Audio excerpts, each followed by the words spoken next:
Hello subscribers, स्वागत है आपका म्यूचुअल फंड क्या है सीरीज के अंदर। तो देखिए आज जो हमारा क्वेश्चन है वो है व्हाई म्यूचुअल फंड। पिछले जो वीडियो था उसमें मैंने बताया था कि म्यूचुअल फंड क्या है, व्हाट इज म्यूचुअल फंड। आज मैं बता रहा हूँ व्हाई म्यूचुअल फंड, या म्यूचुअल फंड में पैसा क्यों इन्वेस्टमेंट करना चाहिए। तो देखिए आपकी बेसिकली दो इनकम होती है, एक तो होती है सैलरी इनकम और एक होती है बिजनेस इनकम। या तो आप कहीं नौकरी करके पैसा कमा रहे हैं या फिर बिजनेस इनकम कमा रहे हैं। अब आप चाहते हैं कि आपकी कुछ एक्स्ट्रा इनकम हो, कुछ और तरीके से भी हो, तो आप अपनी जो सेविंग है, सेविंग कैसे निकली सर, हमने जो इनकम कमाई उसमें से साल भर के हमारे खर्चे वगैरह लेस हो गए, उसके बाद जो पार्ट बचा वो हमारी सेविंग है। अब वो सेविंग आप नॉर्मली कहाँ लगाते हैं, क्या क्या ऑप्शंस होते हैं, वो सब मैं आपको सामने डिस्कस करूंगा और फिर आपको ये बताऊंगा कि म्यूचुअल फंड बेस्ट क्यों है।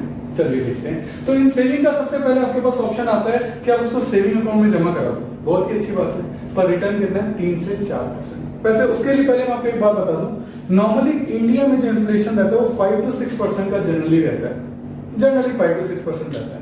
तो अगर आपने 5 to 6% का जो इन्फ्लेशन है, यानी आपकी वैल्यू ऑफ मनी आज अगर 100 रुपी है तो एक साल बाद वो 94 ही रह जाएगी, मतलब उसकी परचेजिंग पावर जो है वो कम हो जाती है ना, जिसको अपन present value of money, future value of money के कॉन्सेप्ट आपने सुने होंगे।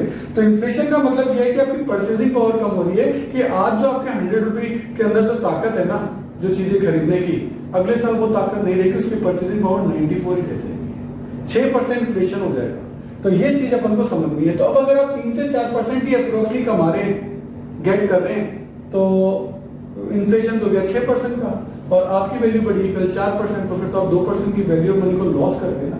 तो कई लोग कहते हैं भाई साहब एकदम सेफ है, सेफ नहीं है, वो अनजाने में एक अपॉर्चुनिटी कॉस्ट का लॉस कर रहे हैं। जिस चीज का 6% इन्फ्लेशन चल रहा है उस पर अगर आप 4% कमा रहे हैं तो आप तो 2% गंवा रहे हैं, कमा नहीं रहे। इसी तरह से फिक्स डिपॉजिट, कई कहते हैं सर एफडी अच्छी है, अपन को 5 साल पैसे नहीं चाहिए, अपन को 7 साल पैसे नहीं चाहिए, एफडी करा देते हैं। एफडी पे रिटर्न क्या है 6 to 7%, 6 to 7%, पर 6% तो आपका इन्फ्लेशन ही, तो 6% इन्फ्लेशन हो गया और 6% ही आपने कमाए, तो आपने वास्तव में जीरो कमाया। दोनों 6% है, क्या कमाया, कुछ नहीं कमाया। देखो ये अपॉर्चुनिटी कॉस्ट जिस दिन आप समझ गए ना कि आपकी मनी की कोई अपॉर्चुनिटी कॉस्ट है, वो जब आप समझ जाओगे ना, तब आपको समझ में आएगा कि इन्वेस्टमेंट खेल क्या है। अब आप गोल्ड में, सर गोल्ड इन्वेस्टमेंट कर देते हैं, बहुत ही अच्छा है। तो देखो गोल्ड में वॉलेटिलिटी है वो बहुत ज्यादा है।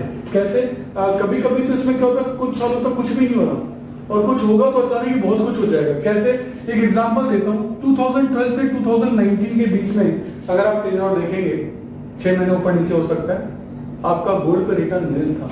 तो क्या 7 साल तक आपका पैसा पड़ा रहे और वहां नील आ जाए, क्या आप ऐसा सोच सकते हैं? फिर 2019 के बाद अपन ने देखा कि अचानक ही 2019 के एंड में गोल्ड बढ़ना चालू हो गया और वो 39,000 तक, 40,000 तक पहुंच गया।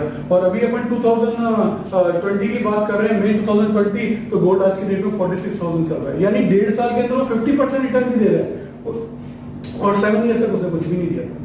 तो फिर ये आपको सोचना है कि आपको किस तरह से चलना है। हाँ, गोल्ड एक सेफ है, कहीं जा नहीं रहा, आप इजीली इसको सेव कर सकते हैं। रियल एस्टेट की बात करें तो पहली बात तो रियल एस्टेट बहुत महंगी आती है, बहुत पैसा चाहिए। छोटी से छोटी प्रॉपर्टी भी खरीदोगे तो 25 to 30 लाख चाहिए, थोड़ी और जाओगे तो 50 लाख चाहिए, तो उसके लिए मनी बड़ी चाहिए। वो आप डेली हर साल की तो 50 लाख की आपकी सेविंग हो नहीं सकती। आपकी मान लो मंथली आप 5,000 रुपए सेव कर रहे हैं, या मंथली 10,000 कर रहे हैं, या मंथली 20,000 कर रहे हैं, उससे तो आप रियल एस्टेट तो नहीं खरीद सकते, सही है ना। तो उस कंडीशन में रियल एस्टेट खरीदने में पैसा बहुत ज्यादा चाहिए। दूसरा, इसका भी एक मैं आपको हिस्ट्री बताता हूँ, 2012 से लेके 2018 तक इसमें रिटर्न 5% था, यानी 6 साल तक केवल 5% का रिटर्न। और अगर उससे पहले का आप देखोगे कि 2003 से लेके और 2011 तक, तो आप देखोगे कि इसका रिटर्न है ना बहुत गुणों में चल रहा था, मल्टीपल्स में चल रहा था। तो ऐसा भी हो सकता है। तो ये आपको फिर देखना पड़ेगा कि क्या इतने पीरियड तक आप रिटर्न को होल्ड आउट कर सकते हैं, आपको देखना पड़ेगा। देन आते हैं स्टॉक मार्केट से। स्टॉक मार्केट में लगा देते हैं। स्टॉक मार्केट में पहली बात तो बहुत ज्यादा रिस्क है, क्योंकि स्टडी बहुत चाहिए और ये स्टडी हर जने के पास स्किल नहीं होती और हर जने के पास इतनी अच्छी किस्मत भी नहीं होती। तो इसीलिए स्टॉक मार्केट जो है वो रिस्की है और स्टडी भी पूरी चाहिए। तो इतने जगह आपके पास ऑप्शंस हैं कि आप अपना पैसा जो है वो इन्वेस्ट कर सकते हैं। लेकिन इन्फ्लेशन का आपको ध्यान रखना पड़ेगा कि अगर आप 6% से कम कमा रहे हैं तो आप कुछ नहीं कमा रहे हैं, ये बात हमेशा ध्यान रखनी है। अगर आप इन्फ्लेशन रेट से कम कमा रहे हैं तो आप कुछ नहीं कमा रहे हैं, ये बात आपको ध्यान रखनी है। नाउ कि सर मैं म्यूचुअल फंड का नाम क्यों ले रहा हूं इतना, उसके लिए कुछ फेमस नेम आपको बताता हूं। वर्ल्ड की top 10 richest countries richest persons के अंदर वॉरेन बुफे का नाम है, और वॉरेन बुफे का बेसिकली काम शेयर्स एंड म्यूचुअल फंड्स का है।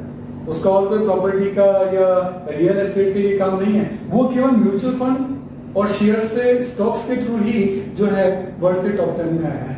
तो आपके सामने एक एग्जांपल है, इंडिया का वॉरेन बफेट कहा जाता है राकेश झुनझुनवाला को। उनका भी बहुत बड़ा पोर्टफोलियो, और अगर आप देखेंगे उनका भी बेसिकली जो काम है वो शेयर्स एंड म्यूचुअल फंड्स का ही है।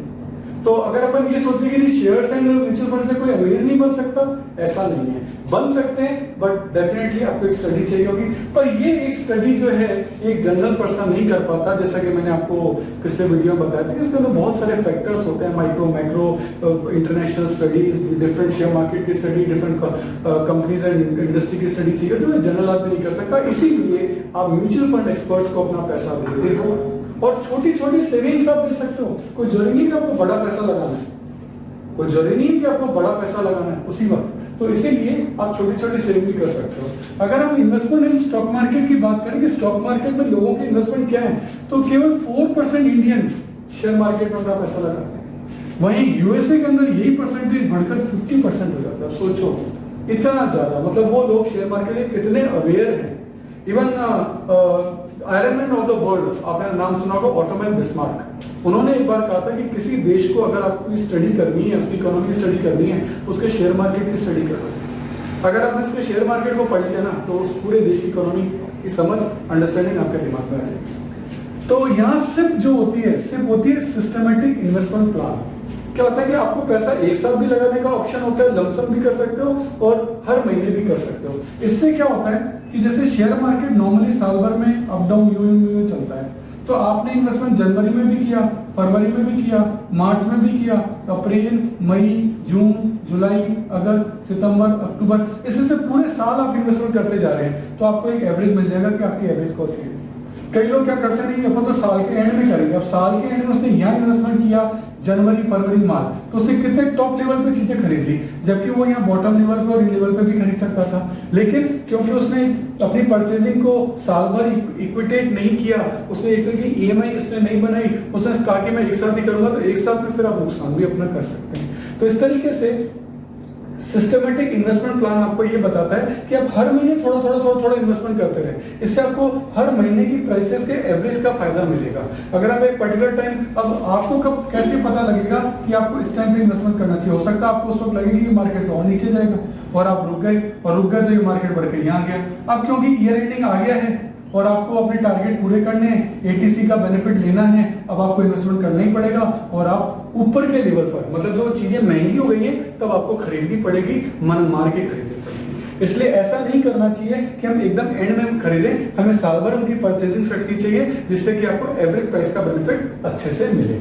तो अच्छा, इसमें कई जने कहते हैं सर रियल एस्टेट में पैसा लगा दिया या एफडी में पैसा, एफडी में तो एक पर्टिकुलर टर्म के लिए पैसा है, वो वापस कैसे आएगा, क्योंकि मुझे तो एफडी तोड़वानी पड़ेगी, तो उस पर अपन को हो सकता है कुछ पेनल्टीज भी लग जाए। रियल एस्टेट में, अब रियल एस्टेट में क्या दिक्कत है, आपकी जमीन है, ये लो जी, ये 20 लाख की जमीन है और आपको ना 1 लाख रुपए चाहिए, तो क्या जमीन का एक टुकड़ा आप ऐसे बेच दोगे क्या? तो रियल एस्टेट में ये पॉसिबिलिटी नहीं है कि आपको 1 लाख रुपए चाहिए तो आप तुरंत बेच दो, इतनी जमीन नहीं बिकेगी। या फिर आपका हार है, गोल्ड है, अब वो हार है, उसमें आपको एक टुकड़ा भेज दो आप उसमें से ये वाला, ऐसा नहीं हो सकता, पीसी खराब हो जाएगा। तो इस तरीके से गोल्ड और रियल एस्टेट वगैरह जो है ना, आपको लिक्विडिटी नहीं देते, जबकि जो म्यूचुअल फंड है वो एनी टाइम लिक्विडिटी देते हैं। आप जब चाहें अपना पैसा विड्रॉ कर सकते हैं। आपको एक रिडम्पशन एप्लीकेशन देनी है, विद इन 2-3 डेज आपके अकाउंट में पैसा आ जाएगा, आपके पास SMS आ जाएगा कि हाँ भाई आपके अकाउंट में पैसा जमा हो गया, और आप जब चाहे डिपॉजिट करा सकते हैं। साल भर में कभी भी आपको इंट्यूशन हो कि यार this is the right time to invest, ये एकदम सही टाइम में मुझे पैसा इन्वेस्ट करना चाहिए, आपको यहाँ लगा, आपने यहाँ पैसा इन्वेस्ट कर लिया, तो आपको उसका बेनिफिट मिल गया कि ईयर एंडिंग में मार्केट ये होता, आपने यहाँ लगा दिया। तो आपके पास दोनों ऑप्शन है, आप कभी भी पैसा डिपॉजिट करा सकते हैं। आप चाहें लमसम या सिस्टमेटिक इन्वेस्टमेंट प्लान यानी मंथली भी पैसा जमा करा सकते हैं। You have many options. तो इसीलिए म्यूचुअल फंड जो इतने बेनिफिट देता है, जो कि ये सब जो ऑप्शंस है ये इतने बेनिफिट नहीं देते, इसी का मेरा जवाब है कि व्हाई म्यूचुअल फंड, कि आपको म्यूचुअल फंड में पैसा क्यों लगाना चाहिए। तो इसके जो बेनिफिट्स हैं वो बहुत ज्यादा हैं। रिस्क इसमें भी है क्योंकि पैसा स्टॉक मार्केट में लगता है, पर स्टॉक मार्केट में जो आप पैसा लगाएंगे उसमें एक्सपीरियंस कम होता है। जबकि म्यूचुअल फंड अगर पैसा लगा रहा है तो उसके पास म्यूचुअल फंड मैनेजर्स होते हैं जो कि अपने अपने फील्ड के एक्सपर्ट्स होते हैं, इसलिए वो जब आपका पैसा लगाएंगे तो डेफिनेटली उनकी एक्सपर्टाइज का फायदा आपको जरूर मिलेगा। हाँ, उनके 1 या 2% जो चार्ज हैं वो जरूर लगेंगे, लेकिन फिर भी वो आपके लगाए गए पैसे से तो रिटर्न ज्यादा ही देंगे। ये अगर आप पूरी म्यूचुअल फंड की स्टडी करेंगे तो आप ऐसा नहीं कर सकते हैं। तो चलिए, अब आज का वीडियो इतना ही। नेक्स्ट वीडियो में मैं आपको एक नए क्वेश्चन के साथ म्यूचुअल फंड के बारे में स्टडी बताऊंगा। तो चलिए मिलते हैं। Thank you.